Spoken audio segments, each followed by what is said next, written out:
मैंने तुम्हें शक्ति इसलिए दी है कि तुम अपनी रक्षा कर सको। दूसरों को कष्ट देने के लिए अपनी शक्ति का प्रयोग कभी मत करना।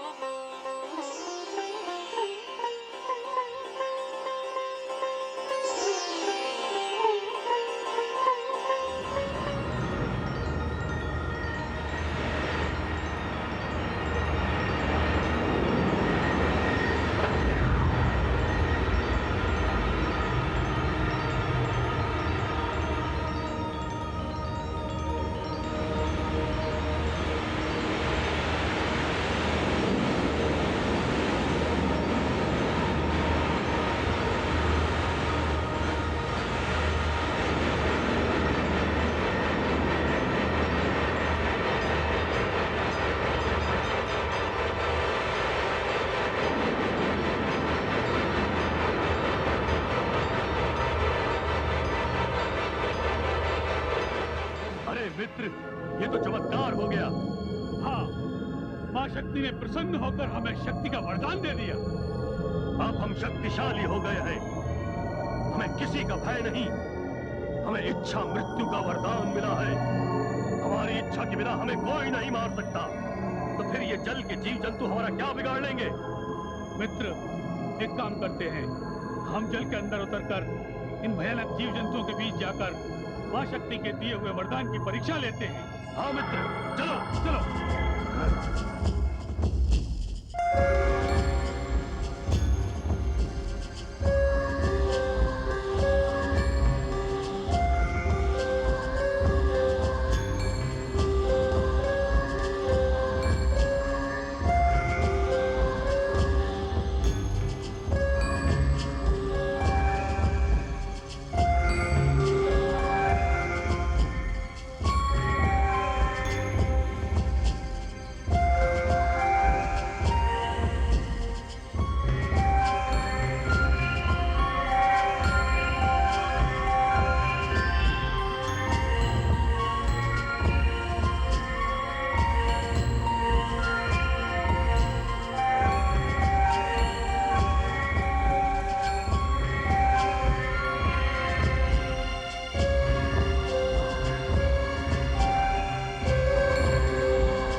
हाँ मित्र मधु, अरे हम तो सचमुच शक्तिशाली हो गए।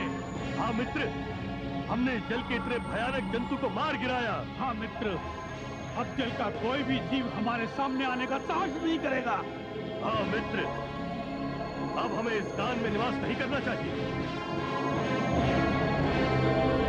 ठीक कहते हो बंधु, अब हमें कोई उत्तम स्थान चाहिए। उत्तम स्थान? ठीक कहते हो मित्र, क्यों ना इस सोए हुए विष्णु को हटाकर इस शेषनाग की शैया पर अपना अधिकार कर लें।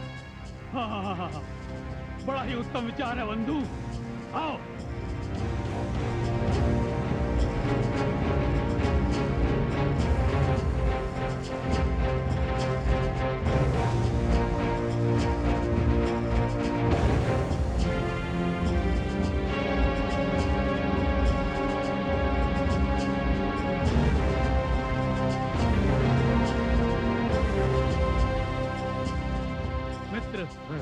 ये कितनी चिकनी चिकनी और कोमल शैया है, सोते ही नींद आ जाएगी।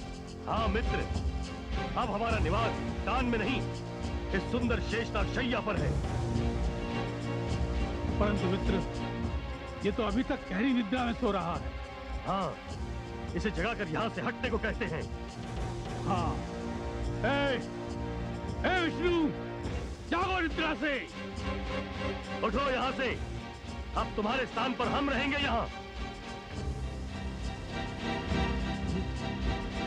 अगर तुम नींद से नहीं जागे तो हम तुम्हें उठा के बाहर फेंक देंगे। रुक जाओ, तुम लोग किस नीच प्रकृति के हो?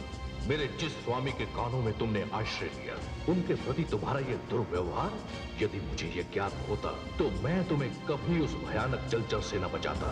यदि अब तुमने मेरे स्वामी की योग निद्रा में बाधा डालने का प्रयास किया तो परिणाम के उत्तरदायी तुम स्वयं होगे। अरे जाओ, पहले हम दुर्बल थे, शक्तिहीन थे, किंतु अब हमारे पास अपार शक्ति है। देखो हम किस प्रकार तुम्हारे स्वामी को इस सुंदर शैया से उठाकर सागर में फेंकते हैं।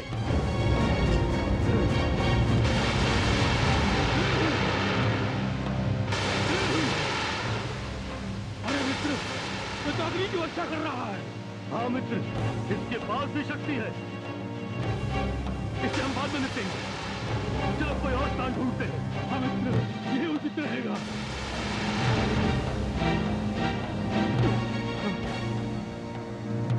वो देखो मित्र, वो ऊपर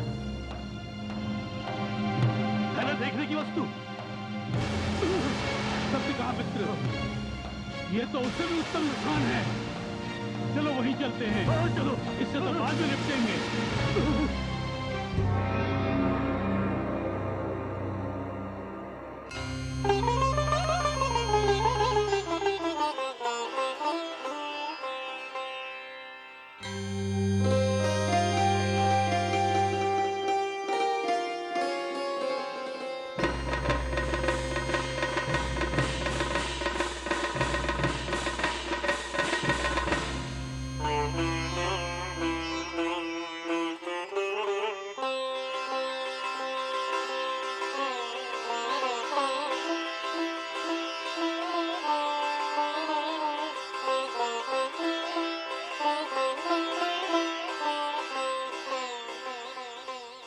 हे आदिशक्ति, यह आपने क्या किया? आपने दैत्यों को इच्छा मृत्यु का वरदान दे दिया। महादेवी, मैं माता हूँ। मेरी संतान जब भी मेरा आह्वान करेगी, मुझे जाना होगा। वो मुझसे जो भी वरदान मांगेगी, मुझे देना पड़ेगा। मेरे लिए तो देवता, दानव सभी एक समान हैं, सत्य है। किंतु हे माँ शक्ति, आपने इस वरदान का परिणाम सोचा है? वो दोनों दैत्य मधु और कैटभ अपने ही जन्मदाता पर आक्रमण कर बैठे। यदि शेषनाग न होते और भगवान विष्णु की योग निद्रा टूट जाती तो अनर्थ ही हो जाता। किंतु हे आदिशक्ति, अब वो दोनों दैत्य ब्रह्मा जी की ओर बढ़ रहे हैं। बढ़ने दीजिए। महादेवी, मैंने उन्हें इच्छा मृत्यु का वरदान दिया है, क्योंकि उनकी इच्छा से ही उनकी मृत्यु तो अवश्य होगी। और हे महादेवियों, ब्रह्मा जी तो ब्रह्म के अंश हैं। हे माँ शक्ति, उनके पास तो कोई शस्त्र नहीं है, और शस्त्र के बिना ऐसे दो शक्तिशाली दैत्यों का सामना वो कैसे करेंगे? आप चिंतित न हो महादेवी, मैंने उन दोनों दैत्यों को शक्ति दी है, किंतु शक्ति के साथ साथ मैंने उन्हें चेतावनी भी दी है। यदि उन्होंने शक्ति का अनुशासन भंग करने का प्रयास किया तो शक्ति मेरा स्वरूप है, शक्ति मेरी आज्ञाकारिणी है। मैं जिस किसी को भी शक्ति देती हूँ उसके पास वो मेरी धरोहर होती है। जो भी मेरी इस धरोहर के साथ दुर्व्यवहार करता है तो मैं अपनी ये धरोहर उससे छीन लेती हूँ। शक्ति मेरे लिए एक ऐसी डोरी है जिसका एक ही छोर है और वो छोर मैं जब चाहूं खींच लेती हूँ। प्रारंभ चाहे किसी के भी हाथ में हो, अंत मेरे हाथ में है। अब आप देखती जाइए कि ब्रह्मलोक में क्या होता है।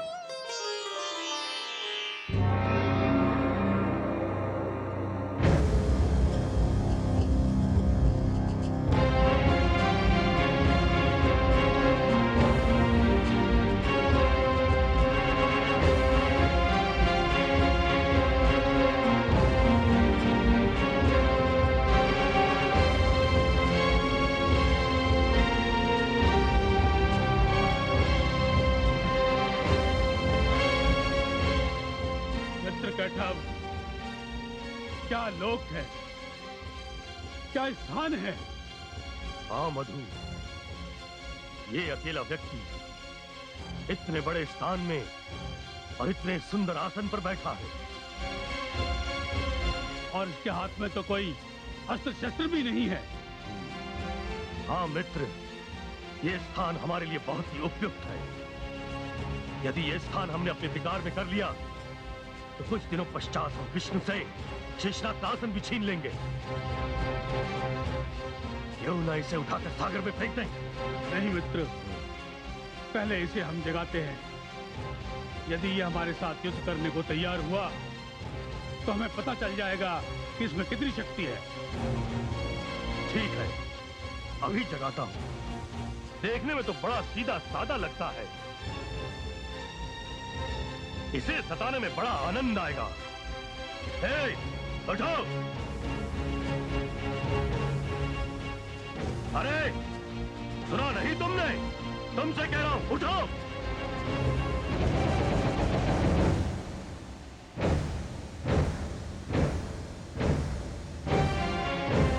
कौन हो तुम दोनों? आदर से बात करो।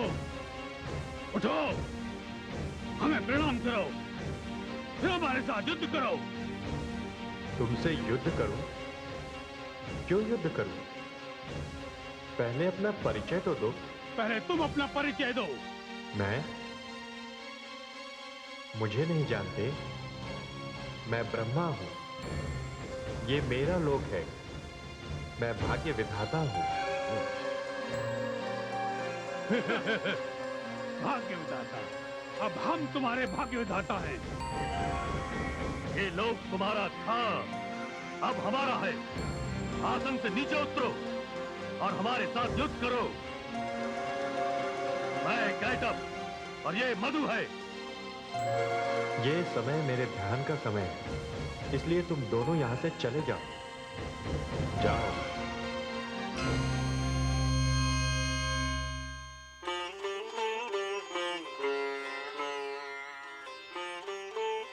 हे स्वामी, ये दानव भगवान विष्णु के कानों से निकले हैं, इसलिए इनसे युद्ध करना व्यर्थ है। आप शीघ्र भगवान विष्णु से प्रार्थना कीजिए, वे ही इन दुष्टों का संहार करेंगे।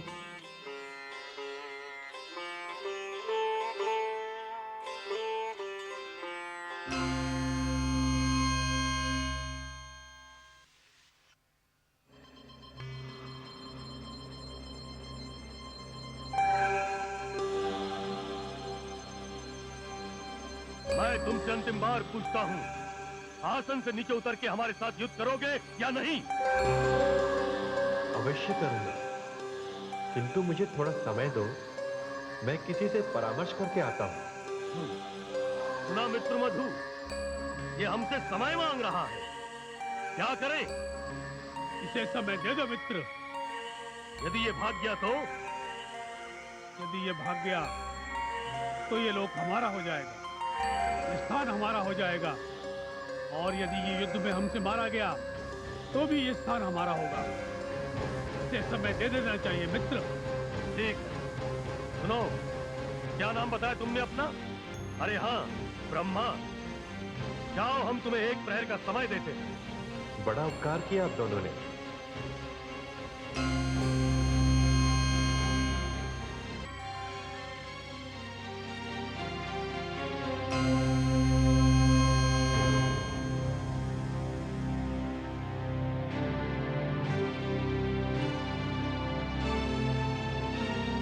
पद्मनाभ, हे शेष की सैया पर निवास करने वाले, आंखें खोलिए और देखिए मेरे साथ क्या अन्याय होने जा रहा है। हे वासुदेव, मेरे धैर्य की परीक्षा न लीजिए। मधु और कैटव नाम के 2 दैत्यों ने मेरे ब्रह्मलोक पर अपना अधिकार कर लिया है और वो दोनों मुझे युद्ध के लिए चुनौती दे रहे हैं। हे त्रिलोकीनाथ, आदि शक्ति ने आपके समक्ष मुझसे कहा था कि जब भी मुझ पर कोई संकट आएगा आप मेरे रक्षक होंगे। हे त्रिलोकीनाथ, मैं आपके पास आया हूं। मेरी रक्षा कीजिए हे पालनकर्ता, मेरी रक्षा कीजिए।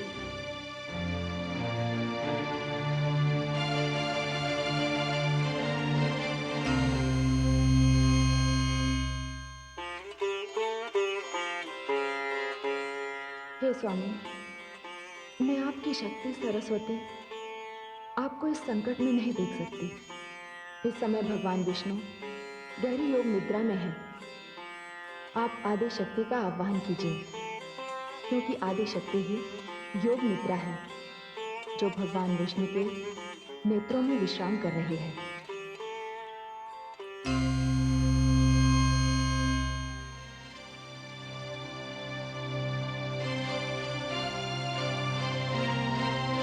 हे आदि शक्ति, आपके आदेशानुसार ही भगवान विष्णु के समक्ष अपनी रक्षा के लिए खड़ा हूं। वो विष्णु जो सारे संसार के अपने रक्षा कवच के अंतर्गत रक्षा करते हैं।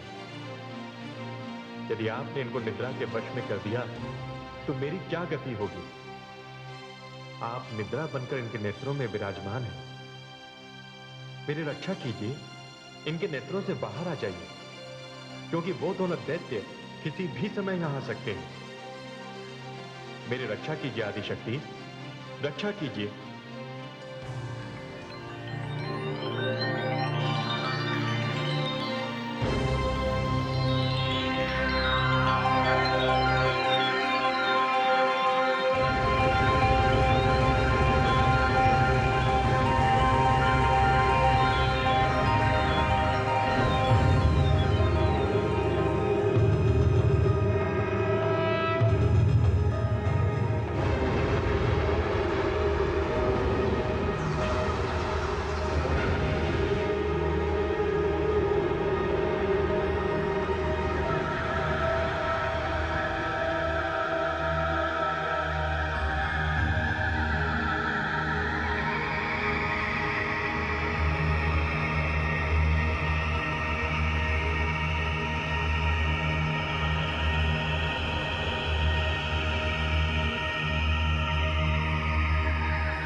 प्रजापति आपके मुखमंडल पर चिंता की रेखाएं कह रही हैं कि आप किसी गंभीर समस्या में उलझे हुए हैं। हाँ, आपने सत्य कहा पद्मनाभ। 2 दानव मधु और कैटब मेरे ब्रह्मलोक में आ गए और उन्होंने उस पर अधिकार कर लिया। क्या? हाँ त्रिलोकीनाथ, वे दोनों मुझसे युद्ध करना चाहते हैं। माता आदिशक्ति ने मुझसे कहा था कि संकट के समय मैं आपसे सहायता मांगू।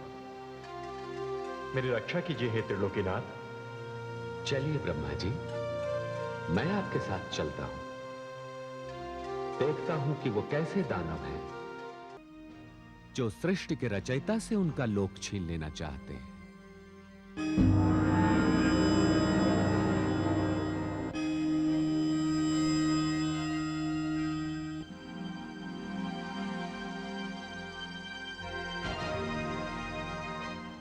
अच्छा, तो परामर्श के नाम पर तुम इसे बुलाने गए थे? हम समझ गए, तुम बहुत चतुर हो। हम 2 थे, इसलिए तुम इसे ले आए। और तुम तो सो रहे थे। हाँ, यदि मैं जाग गया होता तो तुमको इस धृष्टता का अवसर ही न देता। अपनी अशिष्टता के लिए इनसे क्षमा मांगो और यह स्थान छोड़कर चले जाओ। मित्र कैटब, कहीं हमारे कानों को भ्रम तो नहीं हो रहा है? तुम्हारा भ्रम बस थोड़े समय पश्चात टूट जाएगा। जिनके कानों से तुमने जन्म लिया है, उन्हीं के हाथों तुम्हारी मृत्यु होगी। मृत्यु? मित्र कैटब, हमारी मृत्यु? व्यर्थ की बातों में समय नष्ट ना करो। आज तो इनके पास अग्नि की वर्षा करने वाला प्राणी भी नहीं है। हाँ, चलो मित्र, आज मां शक्ति के दिए हुए वरदान का पहला प्रयोग विष्णु पर करते हैं, क्योंकि इसके हार पर हमें 2 लाभ प्राप्त होंगे। ब्रह्मलोक के साथ साथ विष्णु लोक पर भी हमारा अधिकार हो जाएगा। ये तुम नहीं, तुम्हारे मुख से शक्ति का अहंकार बोल रहा है। जो शक्तिशाली है वो दूसरों की रक्षा करता है। शक्ति एक सूर्य के समान है जो दूसरों को प्रकाश देने के लिए मिलती है, किंतु अहंकारियों के लिए एक ऐसी अग्नि है जो स्वयं को जलाकर राख कर देती है। विष्णु, तुम हमारा अपमान कर रहे हो। देखो, तुम दानव हो और तुम्हारा निवास स्थान पाताल में है। मैं तुम्हें अंतिम बार चेतावनी दे रहा हूं। तुम दोनों ये ब्रह्मलोक छोड़कर कहीं और चले जाओ। तुम्हारा ये साहस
हे नाथ, ये मधु और कैटब माँ शक्ति से इच्छा मृत्यु का वरदान प्राप्त कर चुके हैं।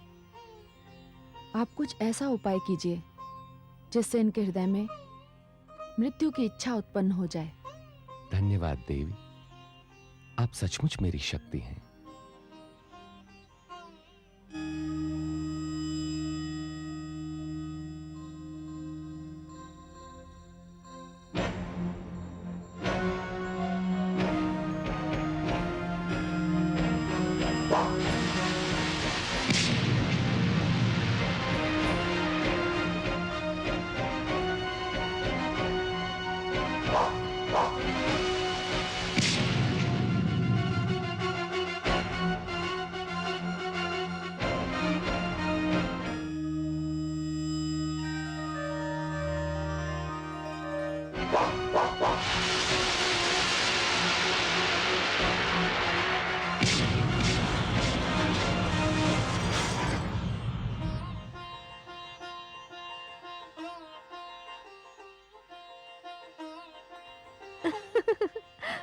सुंदर,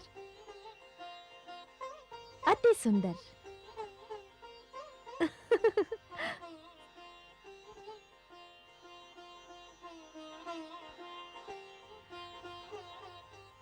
किंतु एक व्यक्ति पर दो दो का एक साथ आक्रमण करना तुम दोनों महावीरों को शोभा नहीं देता। तुमने सत्य कहा सुंदरी, किंतु वो दूसरा कहां दृश्य हो गया? कदाचित हमारे भय से भाग गया होगा। पर हे सुंदरी, तुम कौन हो? अपना परिचय देकर हमें कृतार्थ करो।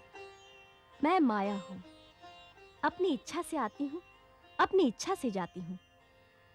मैंने तुम दोनों महावीरों को लड़ते हुए देखा। तुम्हारी शक्ति देखकर मैं तुम दोनों से अति प्रसन्न हूं। परंतु तुम अपने आश्रयदाता से युद्ध कर रहे हो, ये अच्छी बात नहीं। सुना है तुम इनके कानों में निवास कर चुके हो। तुमने सत्य सुना है सुंदरी, किंतु हम क्या करें? हम तो यहाँ ब्रह्मा से युद्ध करने आए थे, ब्रह्मा इन्हें यहाँ ले आए। हम विवश हैं सुंदरी। सुंदरी, इनकी बातों पर ध्यान न दो।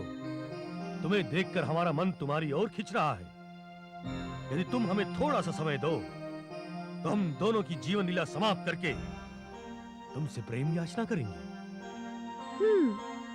नहीं, मैं तुम दोनों पर विश्वास नहीं कर सकती। क्यों सुंदरी? यदि तुम अपने आश्रयदाता से युद्ध कर सकते हो तो ना जाने मेरे साथ कैसा व्यवहार करोगे। सुंदरी, हम विवश हैं इनसे युद्ध करने के लिए। तुम इनसे पूछो कि ये हमारे और ब्रह्मा के बीच क्यों आ गए। मैं इनसे क्यों पूछूं? इतनी सी बात तो कोई भी समझ सकता है। हम समझे नहीं सुंदरी। बड़ी सरल सी बात है। देखो, तुम दोनों महान हो, शक्तिशाली हो, तुम्हें इनसे युद्ध करने की क्या आवश्यकता है? इन्हें एक अच्छा सा वरदान देकर प्रसन्न कर दो। ये वरदान प्राप्त करके यहाँ से चले जाएंगे। फिर तुम दोनों ब्रह्मा जी से जैसा चाहो वैसा व्यवहार कर सकते हो। अरे, ये तो बड़ी सुंदर बात करी तुमने। सचमुच हम संसार में सबसे शक्तिशाली हैं। हम जिसे चाहे जो चाहे वरदान दे सकते हैं।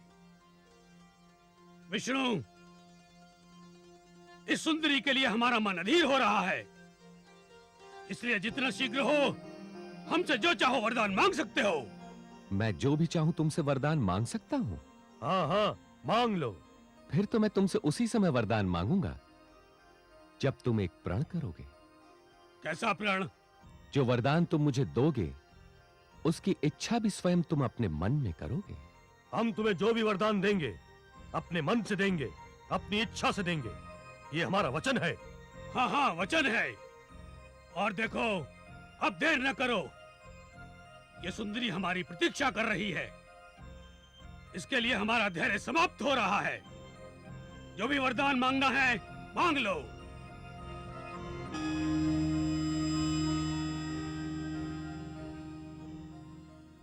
हे महाशक्तिशाली वीरों, मैं एक ही वरदान मांगता हूं तुमसे कि तुम दोनों मेरे हाथ से मारे जाओ। अरे, ये हमने क्या किया? सुंदरी, तुमने हमारे साथ छल किया है। ये सब तेरे कारण हुआ है।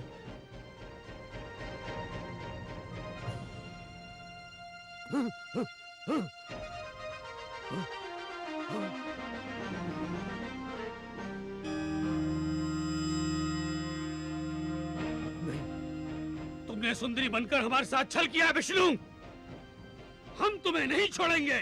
अब तुम्हें इसका अवसर नहीं मिलेगा।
हैं आप, हे पद्मनाभ?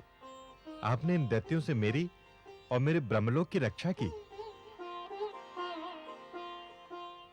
हे आदि प्रजापति, रक्षा का भार मुझे दिया गया है, तो मैंने आपकी और आपके ब्रह्मलोक की रक्षा करके अपना उत्तरदायित्व पूरा किया है।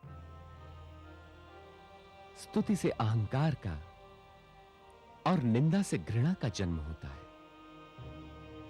मैं इन्हीं तत्वों से सृष्टि को बचाना चाहता हूं। ये दोनों आसुरी शक्तियां हैं, इन्हें कान का मैल ही समझना चाहिए और इन्हें कान से निकालकर सदैव के लिए समाप्त कर देना चाहिए। और मैंने वही किया। अब मुझे आज्ञा दीजिए।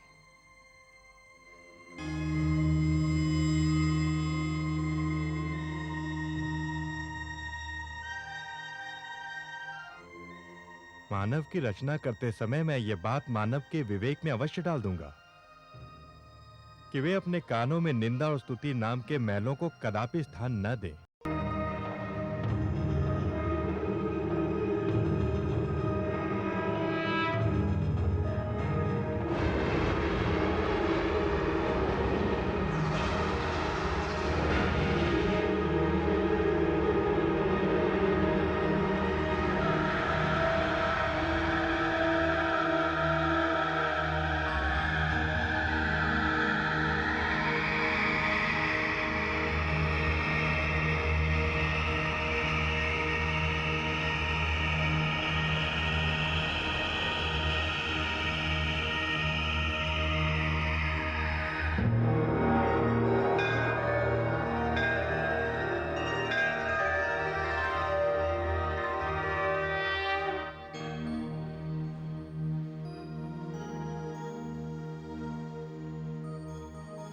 हे ब्रह्मा, आपने मानव लोक के लिए जिस स्थान की बात की थी उसका निर्माण हो चुका है और अब ये रहस्य भी आपके सामने प्रकट हो चुका है।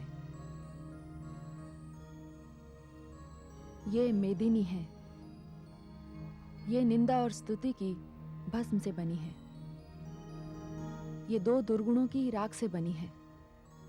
ये राख से बनी है, इसलिए इसमें धारण करने की शक्ति है।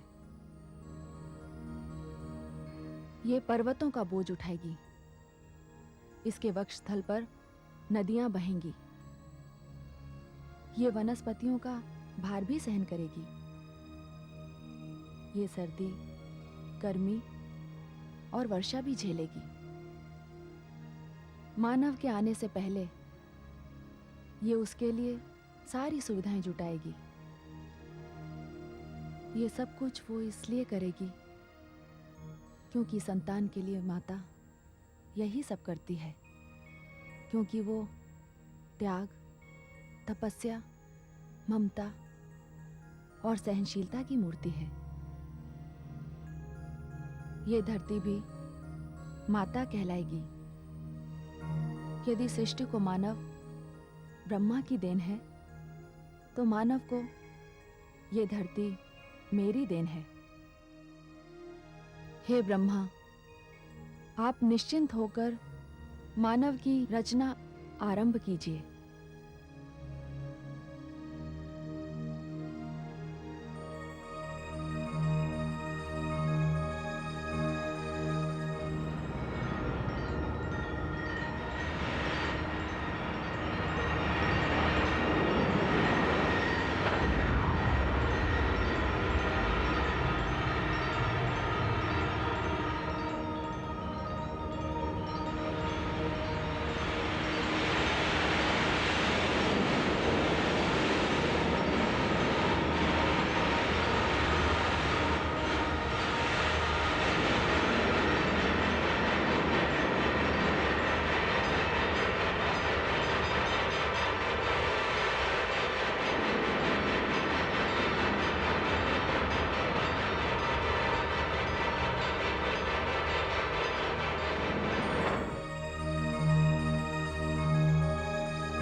कालातीत हूं। देवताओं के लिए आकाश तथा दानवों के लिए पाताल का निर्माण पहले ही हो चुका था। मानव के लिए शक्ति की कृपा से निंदा और स्तुति की राख द्वारा धरती का निर्माण हुआ। सृष्टि के रचनाकार ब्रह्मा जी को इसकी हार्दिक प्रसन्नता थी। उन्होंने पर्वतों को हिम से शोभायमान किया, नदी के जल को धाराओं में गतिमान किया, पेड़ों को फूल दिए, फल दिए, मानव को अस्तित्व दिया। सबसे पहले विधाता ने सनकादिक ऋषियों को जन्म दिया। देवता आ गए, दानव आ गए। उसके पश्चात ब्रह्मा ने अपने हृदय से नारद को प्रकट किया।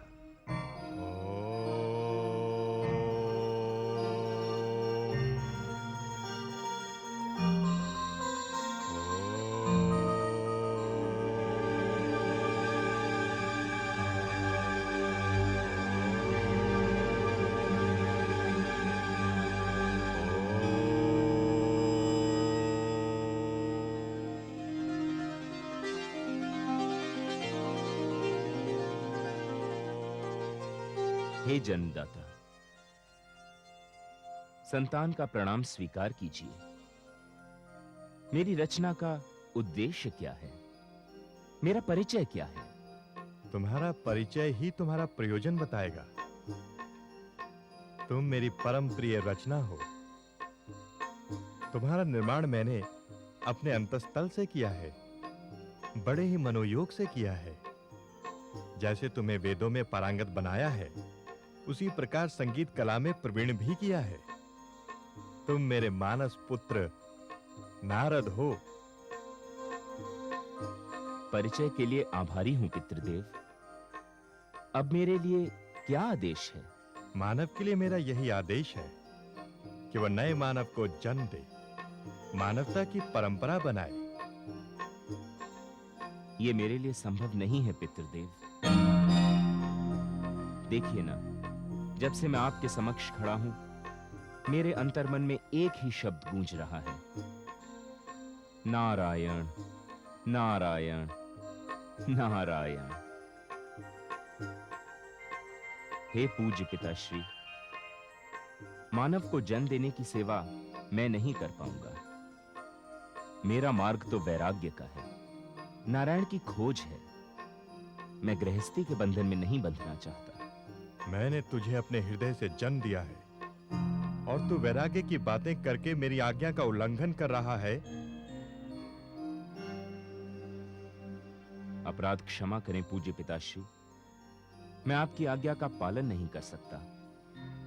मैं तो बस आपसे यह निवेदन कर रहा हूं कि मेरे अग्रज सनकादिक, जिनकी रचना मुझसे पहले हुई है, वे भी तो आपकी आज्ञा का उल्लंघन कर कर चले गए।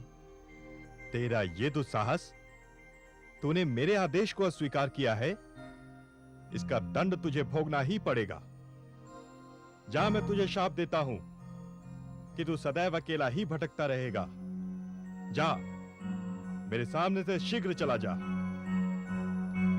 मेरे कारण आपको क्रोधित होना पड़ा, इसके लिए मैं क्षमा चाहता हूं पिताश्री। पुत्र होकर भी मैं पिता की आज्ञा का पालन नहीं कर पा रहा हूं। यह मेरा दुर्भाग्य है, किंतु मैं अपना निर्णय ले चुका हूं। मेरा मार्ग लोक कल्याण का मार्ग है, नारायण का मार्ग है। इस उद्देश्य के लिए मैं अपने जीवन पथ पर अकेले ही चलना चाहता हूं।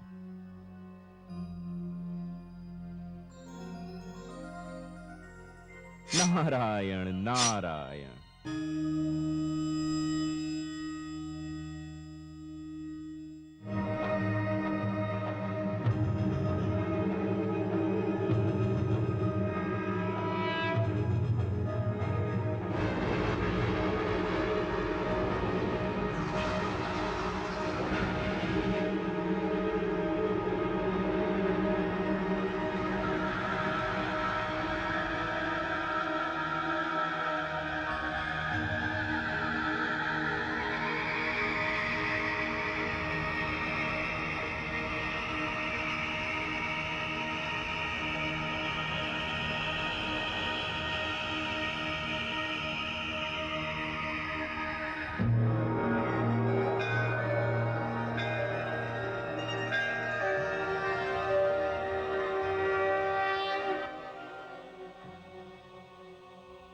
आदि शक्ति को ब्रह्मा का नमन स्वीकार हो।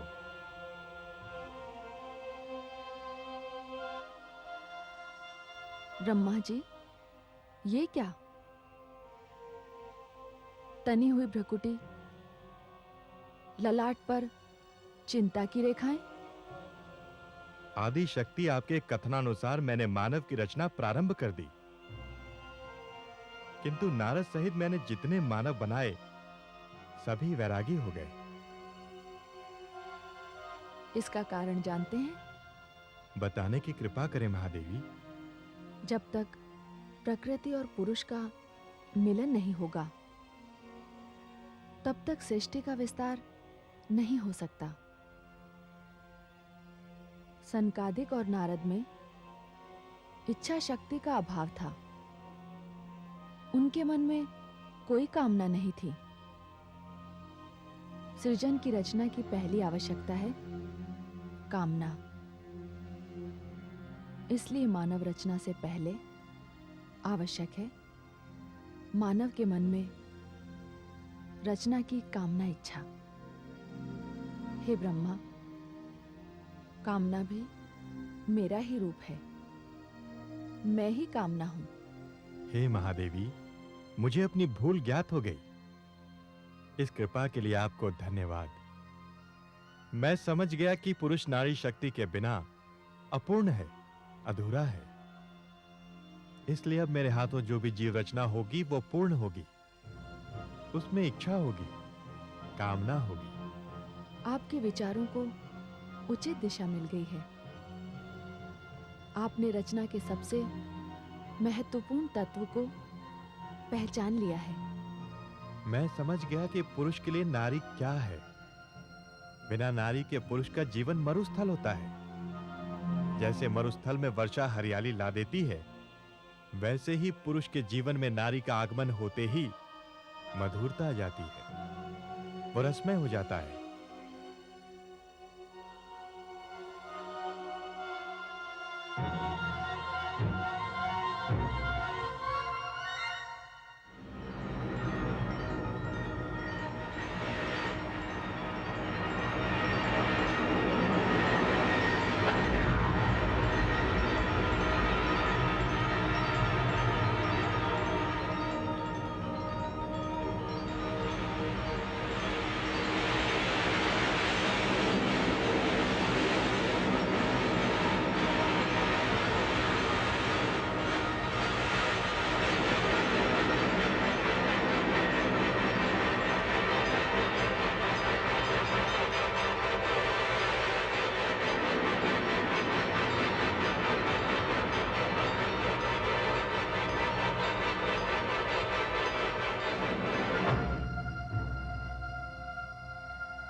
हे पिता, जन्म देने के लिए मैं आपका आभार व्यक्त करता हूँ। कृपया मुझे बताएं, मैं कौन हूँ और मेरे लिए आपका आदेश क्या है? तू प्रजापति है, प्रजापति। मानव की रचना में तुझे मुझे सहयोग देना है। अब मानव ही मानव की रचना करेगा। पूजनीय पिताश्री, मेरे अंतर्मन से एक पुकार उठ रही है कि मानव की रचना का कार्य मैं अकेले नहीं कर पाऊंगा। इस उत्तरदायित्व को निभाने के लिए मैं स्वयं को अधूरा पा रहा हूं। हे मानव, तुम्हारा कथन सत्य है। मैं तुम्हें अधूरा नहीं छोड़ूंगा। मैं तुम्हें पूर्णता प्रदान करूंगा। पूर्णता। मैं तेरे लिए एक नारी की रचना करूंगा। वो तेरी वामांगी होगी, शक्ति होगी। वो तुझे पूर्णता प्रदान करेगी। तू संसार में दक्ष प्रजापति के नाम से विख्यात होगा। नारी? ये नारी क्या वस्तु है? ये मेरी सर्वोत्तम रचना होगी। सुंदरता की मूर्ति, शक्ति का स्रोत, तुम्हारी जीवन संगनी, तुम्हारी प्रेरणा। यदि तुमने विवेक से काम लिया तो वो तुम्हारे लिए धरती पर स्वर्ग का निर्माण करेगी। ऐसी होगी नारी। नारी? धरती पर स्वर्ग।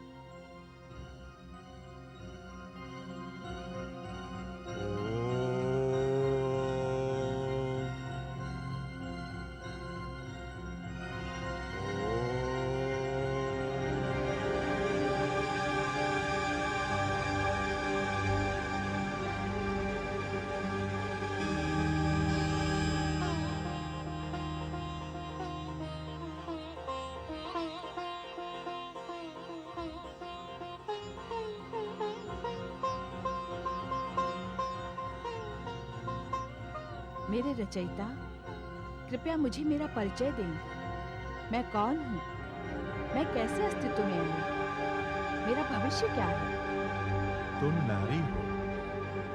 प्रकृति की सुंदरतम वस्तुओं की सहायता से मैंने तुम्हारा निर्माण किया है। तुम्हारी रचना करते समय मेरी कल्पना में हंसनी की चाल थी, हिरनी की आंखें थी। उषा की लाली से मैंने तुम्हारे होठों को सुशोभित किया है। काली घटाओं को देखकर मैंने तुम्हारे केशों को रूप दिया है। तुम्हारे कंठ में मैंने कूकती कोयल के स्वर रख दिए। ऊपर से नीचे तक मैंने तुम्हें इंद्रधनुष के रंगों में सजाया है। हे देव, ये तो मेरी आंखें देख रही हैं। ये सब तो मेरी बाहरी सुंदरता है, किंतु मेरा अंतःस्थल। हाँ, बताता हूं। तुम्हारे अंतःस्थल को मैंने आकाश की विशालता, व्यापकता और उदारता दी है। धरती की सहनशीलता दी है, लहरों की तरलता दी है और दी है फूलों की कोमलता। साथ ही मातृत्व की ममता और शक्ति दी है।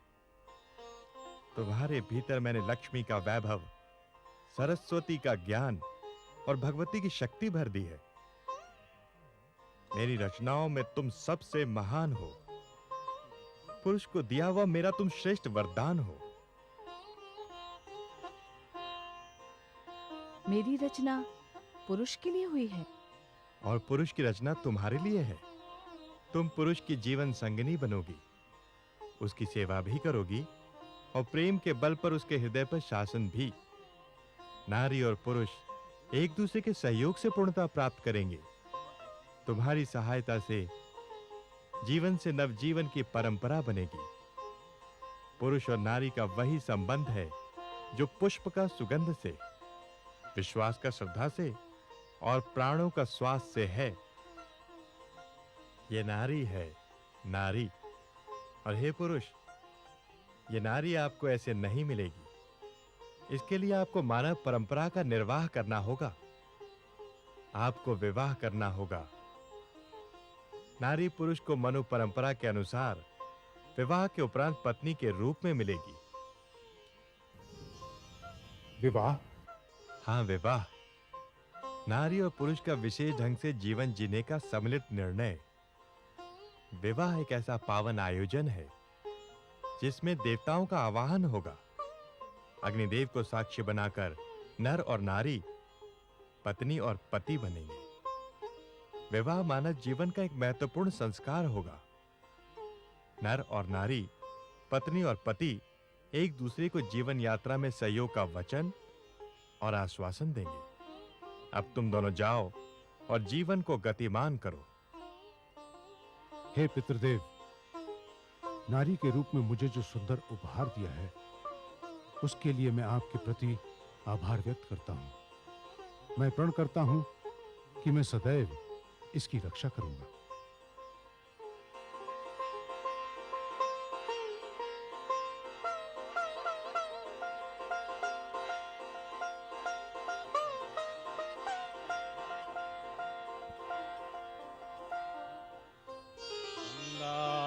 यमुना सरस्वती च यमुना गोदावरी नर्मदा च दिव्यांबरा नानारत्नविभूषितं चन्दनं जाति चंपक बिल्वपत्र सचितं पुष्पं च धूपं तथा दीपं देवदयानिधे पशुपते कल्पितं द्रविणां सौवर्णे मणिखण्डितरत्नचित्ते वैणे वर्णे सदां तेरी रेवती।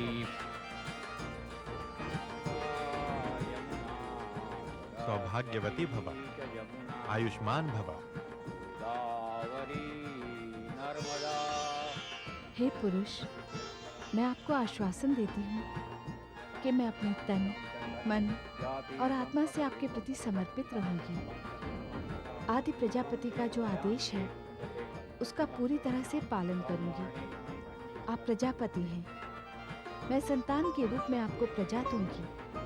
उसके स्थान पर केवल स्नेह और उचित सम्मान की आशा रखती हूँ। हे नारी, तुम आशा नहीं विश्वास रखो। मैं तुम्हें वही स्नेह दूंगा जो विशाल धरती की ओर झुकता हुआ आकाश उसे देता है। मैं तुम्हें वही सम्मान दूंगा जो सागर किसी नदी को देता है, अपनी बाहों में समेटकर उसे विशाल सागर बना देता है। हम दोनों एक दूसरे के प्रति सदा निष्ठावान रहेंगे, एक दूसरे की भावनाओं का आदर करेंगे, सुख में दुख में सदैव एक दूसरे के सहभागी रहेंगे। मेरे प्राण, मेरी प्राणेश्वरी,